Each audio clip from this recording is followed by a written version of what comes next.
1 लाख करोड़ रुपए का special fund बनाया गया है। लेकिन भाइयों और बहनों, याद रखिए, वो दल जिन्होंने बिहार को अराजकता दी, कुशासन दिया, वो फिर से मौका खोज रहे हैं। जिन्होंने बिहार के नौजवानों को गरीबी और पलायन दिया, सिर्फ अपने परिवार को हजारों करोड़ का मालिक बना दिया, वो फिर मौके की तलाश में है, मौका चाहते हैं। वो दल जो बिहार के उद्योगों को बंद करने के लिए बदनाम है, जिनसे निवेशक कोसों दूर भागते हैं, नाम सुनते ही भाग जाते हैं, वो लोग बिहार के लोगों को विकास के वायदे कर रहे हैं।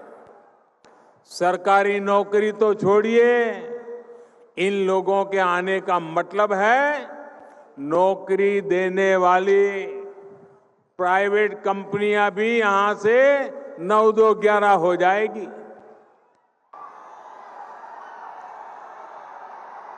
और अपना काम, अपना कारोबार करने वालों के साथ इन लोगों को तो उनका जो बर्ताव रहा है, उसे तो बिहार के लोग कभी नहीं भूल सकते।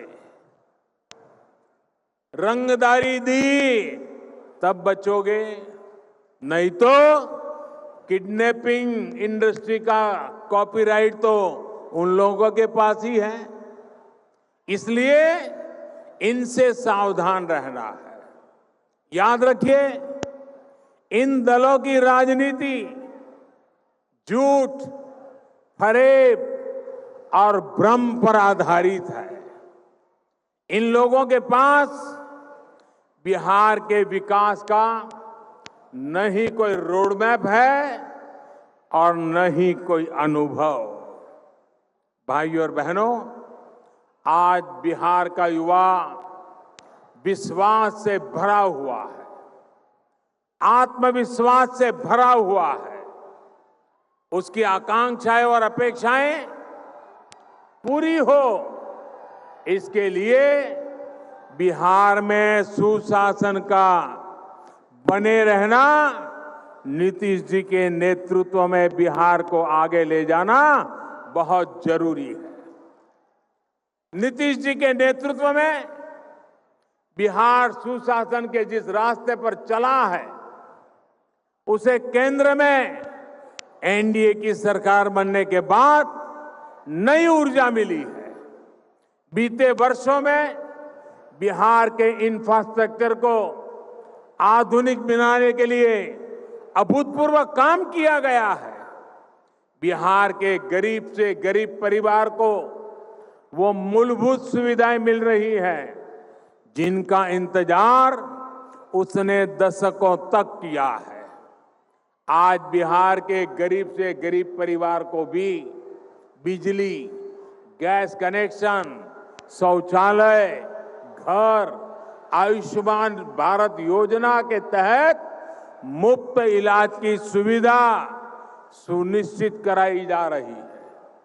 आज सामान्य से सामान्य परिवार के पास मोबाइल फोन है। अब बिहार के विकास के अगले चरण में हमें इन सुविधाओं का और विस्तार करना है।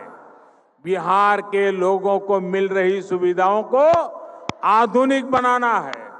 साथियों, हाल ही में एक और बहुत बड़ी योजना की शुरुआत की गई है, जिसका लाभ बिहार के लोगों को होना तय है। हमारे देश के गांवों में गांव की जमीन, गांव के घरों के मालिकाना हक को लेकर हमेशा विवाद रहते हैं, भ्रम की स्थिति रही है। पीढ़ी दर पीढ़ी रहने के बावजूद गांवों के घरों का कोई कानूनी मालिकाना दस्तावेज नहीं है और इसके कारण उसको अनेक प्रकार की कठिनाइयां होती है। इस स्थिति में स्वामित्व योजना जिसका प्रारंभ हुआ है, ये स्वामित्व योजना से अब तक करीब करीब 1 लाख लोगों को स्वामित्व का कार्ड दिया गया है और इस स्वामित्व के कार्ड से उनको वो अधिकार मिला है जिससे वो अगर घर से कहीं बाहर जाना है तो चिंता नहीं रहती है कि कोई आकर के घर का कब्जा कर लेगा, कोई घर में घुस जाएगा। अब उनको विश्वास रहता है कि अब उनके पास कागज होने के कारण, ये अधिकृत सरकारी दस्तावेज होने के कारण वे अपने तरीके से बैंक से लोन भी ले सकते हैं।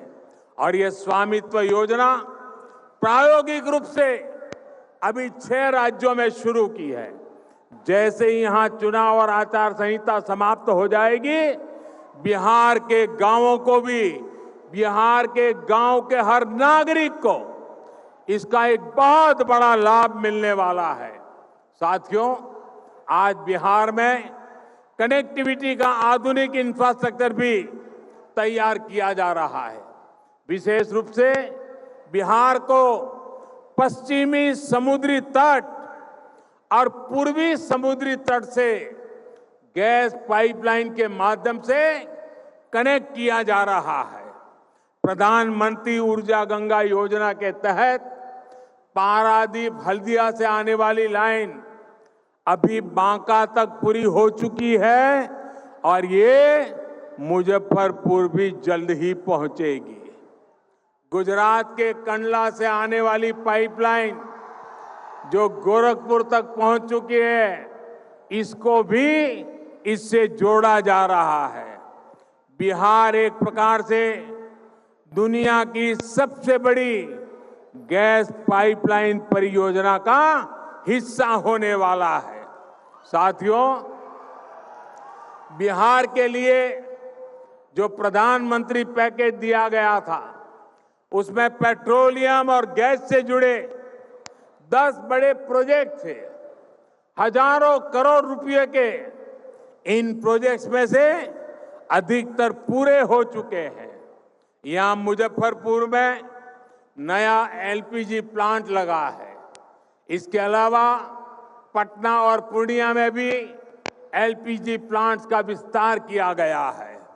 सिर्फ एलपीजी नहीं, इस पाइपलाइन से बिहार के अनेक जिलों में, अनेक शहरों में पाइप से सस्ती गैस पहुंचाई जा रही है। इतना ही नहीं, इससे बिहार में सीएनजी आधारित कम प्रदूषण फैलाने वाली ट्रैफिक व्यवस्था बनने का काम चल रहा है। जब बिहार को गैस कनेक्टिविटी मिल गई तो यहां गैस आधारित कारखानों का खुलना आसान हुआ है। बरौनी जैसे कुछ कारखाने जो पहले बंद हो गए थे, उनको फिर से चालू करना आसान हो गया है। भाइयों और बहनों, गैस कनेक्टिविटी के साथ आज यहां हाईवे और रेलवे के नेटवर्क को भी आधुनिक किया जा रहा है। पीएम पैकेज के तहत मुजफ्फरपुर और इसके आसपास के क्षेत्रों में लगभग 5,000 करोड़ रुपए के प्रोजेक्ट या तो पूरे हो चुके हैं या फिर काम जारी है। छपरा, मुजफ्फरपुर और बरौनी को कनेक्ट करने वाली सैकड़ों करोड़ रुपए की सड़कें यहां बनी है। साथियों, मुजफ्फरपुर हो, वैशाली हो, सीतामढ़ी हो, ये पूरा क्षेत्र बिहार के अहम व्यापारिक केंद्र भी है और बिहार में तीर्थाटन का, हेरिटेज टूरिज्म का भी महत्वपूर्ण सेंटर है। ऐसे में यहां के शहरों के सुंदरीकरण पर और सामान्य सुविधाओं का निर्माण एनडीए सरकार की प्रतिबद्धता है।